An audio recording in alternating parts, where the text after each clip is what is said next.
Hello friends, TC class में आप सभी का स्वागत है। आज हम डिस्कस करेंगे क्लास 10th के मैथमेटिक्स के इम्पोर्टेंट क्वेश्चन को, जो कि टर्म 1 एग्जाम में पूछे जाते हैं, टर्म 1 एग्जाम में देखने को मिलता है। तो इम्पोर्टेंट क्वेश्चन को डिस्कस करेंगे जो कि क्लास 10th के मैथमेटिक्स से संबंधित है। तो चलिए डिस्कस करते हैं। अगर आप अभी तक चैनल को सब्सक्राइब नहीं किए हैं तो चैनल को सब्सक्राइब कर लीजिएगा और वीडियो को लाइक करिएगा और चैनल के साथ जुड़े रहिएगा। तो इंपॉर्टेंट क्वेश्चन को डिस्कस करेंगे। टर्म 1 एग्जाम के लिए मोस्ट इंपॉर्टेंट क्वेश्चन है, क्योंकि इसी टाइप के क्वेश्चन एग्जाम में पूछे जाते हैं। तो क्वेश्चन को ध्यान से देखिएगा। 225 को अभाज्य गुणनखंडों के गुणनफल के रूप में लिखा जा सकता है। तो 225 को हमें अभाज्य संख्याओं के गुणनफल के रूप में लिखना है। तो ध्यान से देखिएगा। 225 को देखिए अभाज्य संख्या, जैसे 2 एक अभाज्य संख्या है, 3, 5, 7 ये अभाज्य संख्या है। तो 225 को हम क्या करेंगे, अभाज्य गुणनखंडों के गुणनफल के रूप में हम लिखेंगे। तो ध्यान से देखिएगा क्वेश्चन को, इंपॉर्टेंट क्वेश्चन है। 225 को देखो, सबसे छोटा जो अभाज्य संख्या है वो 2 है, 2 से नहीं जाएगा, इसलिए हम 3 से भाग देंगे 225 को। तो 3 से भाग जाएगा, 3 7 21, 1 3 5, अर्थात 3 75 बार में जाएगा।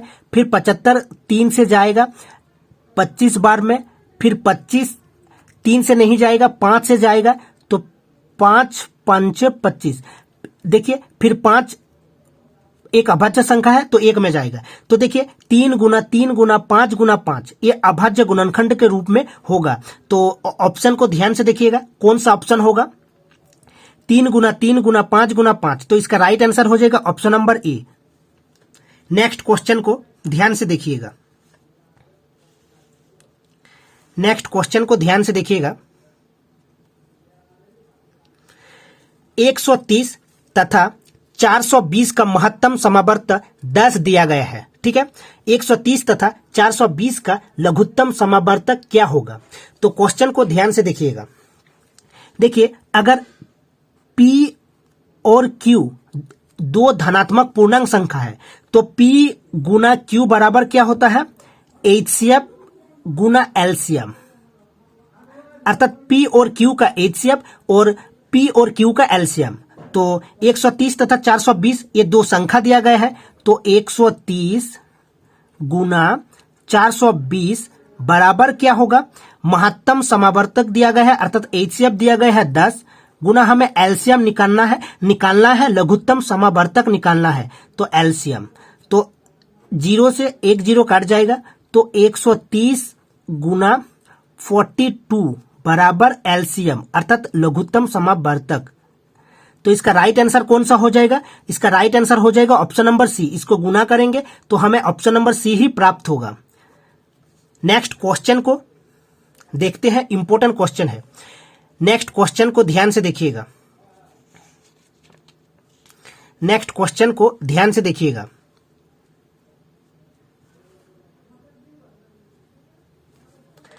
यदि HCF A और 8 का ये दो धनात्मक पूर्णांक संख्या है, A और 8 का HCF दिया गया है 4 और A और 8 का दो संख्या है, एलसीएम दिया गया है 24। तो A का मान क्या होगा, देखिए P और Q अगर दो धनात्मक पूर्णांक संख्या है तो P गुना Q बराबर क्या होता है, HCF, किसका HCF, P और Q का, गुना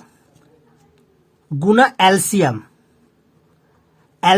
अर्थात P और Q का ये होता है। तो HCF देखिए A और 8, A गुना 8 ये दो धनात्मक संख्या है, तो A गुना 8 बराबर क्या होगा, HCF दिया गया है, HCF गुना एलसीएम यही होगा। तो ध्यान से देखिएगा, A गुना 8 बराबर HCF दिया गया है, 4 दिया गया है HCF और एलसीएम दिया गया है 24। तो 8 से 24 कट जाएगा 3 बार में, तो A बराबर हो जाएगा 12। इसका राइट आंसर हो जाएगा ऑप्शन नंबर सी, 12 हो जाएगा इसका राइट आंसर। क्वेश्चन को ध्यान से देखिएगा, इंपॉर्टेंट क्वेश्चन है। इसी टाइप के क्वेश्चन परीक्षा में पूछे जाते हैं। नेक्स्ट क्वेश्चन को देखिए, प्रथम 15 विषम संख्याओं का योग क्या होगा। प्रथम 15 विषम संख्याओं का योग हमें निकालना है। तो ध्यान से देखिएगा, ऑप्शन दिया गया है, तो इसका राइट आंसर कौन सा होगा देखते हैं। देखिए प्रथम 15 विषम संख्याओं का, जैसे 1 हो गया, प्रथम 15 3 5 7 9, एक क्या है विषम संख्या है, तो इसी तरह से प्रथम 15 विषम संख्याओं का योग हमें निकालना है। तो ध्यान से देखिएगा, यहां पर देखिए डिफरेंस कितना है, यहां पर डिफरेंस जो है वो 2 है, और यहां देखिए third term minus second term इसमें भी डिफरेंस 2 है, और यहां भी देखिए 7 - 5 इसमें भी 2 है, अर्थात यहां पर भी 2 डिफरेंस, यहां पर भी, अर्थात ये एपी में है, समांतर श्रेणी में है। अर्थात प्रथम पद इसका दिया गया है, प्रथम पद 1 है, और समांतर अर्थात कॉमन डिफरेंस जो सार्व अंतर है, जो सार्व अंतर है वो दिया गया है, ध्यान से देखिएगा 2 है, और यहां पर n बराबर कितना है 15 है, क्योंकि हमें प्रथम 15 विषम संख्याओं का योग निकालना है, तो n बराबर 15 है। ठीक है, तो ध्यान से देखिएगा, हमें S15 निकालना है, S15 बराबर क्या होगा हमें निकालना है।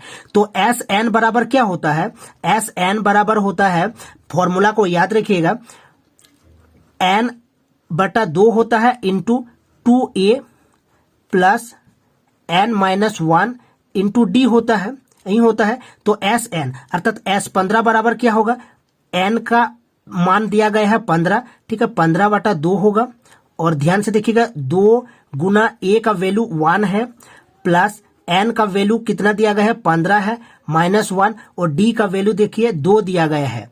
ठीक है, तो ध्यान से देखिएगा 15/2 इंटू 2 प्लस यहाँ पर 15 से 1 जाएगा तो 14, 14 2 गुना 28 हो जाएगा। ठीक है, तो बराबर कितना होगा 15/2 होगा, गुना 28 और 2 30 होगा, तो 2 से कट जाएगा 30 15 बार में, तो 15 गुना 15 हो जाएगा। ठीक है, 15 गुना 15 225, इसका राइट आंसर हो जाएगा ऑप्शन नंबर सी हो जाएगा इसका राइट आंसर। इसका राइट आंसर ध्यान से देखिएगा, इसका राइट आंसर हो जाएगा ऑप्शन नंबर सी 225 होगा, प्रथम 15 विषम संख्याओं का योग। ठीक है, इंपॉर्टेंट क्वेश्चन है, इसी टाइप के क्वेश्चन पूछे जाते हैं परीक्षा में। नेक्स्ट क्वेश्चन को ध्यान से देखिएगा, नेक्स्ट क्वेश्चन को ध्यान से देखिएगा, एपी दिया गया है, क्वेश्चन को ध्यान से देखिएगा, एपी दिया गया है 10 7 4 का 30वां पद क्या होगा। तो देखिए यहां पर एपी दिया गया है, अर्थात समांतर श्रेणी में है। यहां पर देखिए प्रथम पद दिया गया है 10, प्रथम पद दिया गया है 10, और सार्व अंतर अर्थात कॉमन डिफरेंस को ध्यान से देखिएगा 7 - 10, ठीक है, second term minus first term होता है, बराबर कितना होगा -3। ठीक है, सार्व अंतर दिया गया है, तो हमें 30वां पद निकालना है। तो 30वां पद अर्थात 30वां पद क्या होगा, nवां पद बराबर होता है a plus n-1 into D होता है, nवां पद होता है। तो 30वां पद क्या होगा, 30वां पद बराबर a प्लस n, देखिए 30 दिया गया है -1 इंटू डी, अर्थात 30वां पद बराबर क्या होगा a प्लस 29d हो जाएगा। ठीक है, a प्लस 29d हो जाएगा। तो यहां पर a दिया गया है, देखिए 10 दिया गया है, प्लस 29 गुना d का मान देखिए -3 दिया गया है। ठीक है, तो ध्यान से देखिएगा 10 माइनस हो जाएगा, 29 3 में कितना होगा 87, तो इसका राइट आंसर हो जाएगा -77। ठीक है, इसका राइट आंसर हो जाएगा -77 हो जाएगा राइट आंसर। तो ऑप्शन को ध्यान से देखिएगा, ऑप्शन नंबर सी हो जाएगा राइट आंसर। इसी टाइप के क्वेश्चन परीक्षा में पूछे जाते हैं। नेक्स्ट क्वेश्चन को देखते हैं, इंपॉर्टेंट क्वेश्चन है। नेक्स्ट क्वेश्चन को ध्यान से देखिएगा, नेक्स्ट क्वेश्चन को ध्यान से देखिएगा, यदि कर्ण स्क्वायर बराबर लंब स्क्वायर प्लस आधार स्क्वायर हो तो वह कैसा त्रिभुज होगा। यदि कर्ण स्क्वायर बराबर लंब स्क्वायर प्लस आधार स्क्वायर हो तो वह कैसा त्रिभुज होगा। तो ऑप्शन को देखिए, समकोण समबाहु त्रिभुज होगा, न्यूनकोण त्रिभुज होगा, समकोण त्रिभुज होगा, या समद्विबाहु त्रिभुज होगा। इसका राइट आंसर देखिए ऑप्शन नंबर सी हो जाएगा समकोण त्रिभुज।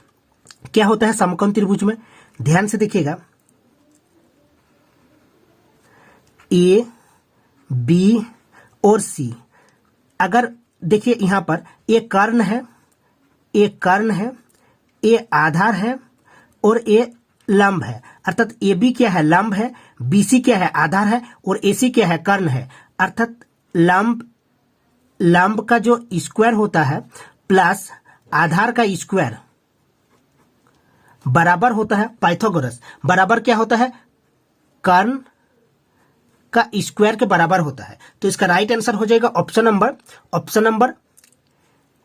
नंबर सी हो जाएगा, समकोण त्रिभुज। और बी क्या होगा, बी बराबर 90 डिग्री, ठीक है, बी 90 डिग्री। तो इसका राइट आंसर हो जाएगा option number C. Next question की ओर देखते हैं। नेक्स्ट इंपॉर्टेंट क्वेश्चन को देखिए। एक धनात्मक संख्या 4q + 1 के रूप का हो। एक धनात्मक संख्या दिया गया है जिसका रूप है कैसा, 4q + 1 के रूप का हो। तो यह संख्या निम्न में क्या है, सम होगा, विषम होगा, अपरिमेय होगा या जीरो होगा। तो क्वेश्चन को डिस्कस करते हैं, ध्यान से देखिएगा। अगर मैं q बराबर 1 लेता हूं तो क्या हो जाएगा, 4q + 1 है संख्या, तो 4 गुना 1, q का मान अगर मैं 1 लेता हूं तो +1 अर्थात 5 होगा, अर्थात विषम संख्या होगा। अगर q बराबर मैं 2 लेता हूं तो ध्यान से देखिएगा, 4 गुना 2 + 1 होगा तो कितना होगा, 9 होगा, विषम संख्या है। अगर q बराबर मैं 3 लेता हूं तो 4q अर्थात 4 गुना 3 + 1 बराबर कितना होगा, 13 होगा, अर्थात विषम संख्या होगा। तो इसका राइट आंसर हो जाएगा ऑप्शन नंबर बी, विषम संख्या। नेक्स्ट क्वेश्चन की ओर देखते हैं। नेक्स्ट क्वेश्चन को देखिए, नेक्स्ट क्वेश्चन को ध्यान से देखिएगा।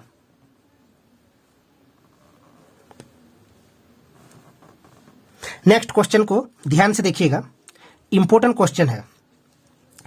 किसी त्रिभुज में एक भुजा के समांतर खींची गई रेखा अन्य दो भुजाओं को डैश अनुपात में विभाजित करती है। क्वेश्चन को ध्यान से पढ़िएगा। किसी त्रिभुज में, जैसे मैं मान लेता हूं एक त्रिभुज ABC, ठीक है, क्वेश्चन को ध्यान से देखिएगा, इंपॉर्टेंट क्वेश्चन है। A, B और C, मैंने एक त्रिभुज माना ABC, ठीक है।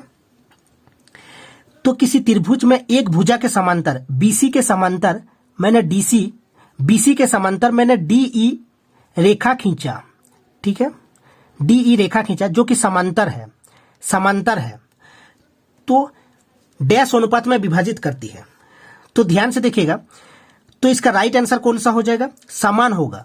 अर्थात किसी त्रिभुज में एक भुजा के समांतर खींची गई रेखा अन्य दो भुजाओं को अर्थात AB और AC को समान अनुपात में विभाजित करती है। अर्थात ये जो DE जो रेखा है ये AB और AC को समान अनुपात में विभाजित करता है। अर्थात AD अपन DB होगा और A बराबर होगा AE अपन EC के। क्यों होगा, ध्यान से देखिएगा।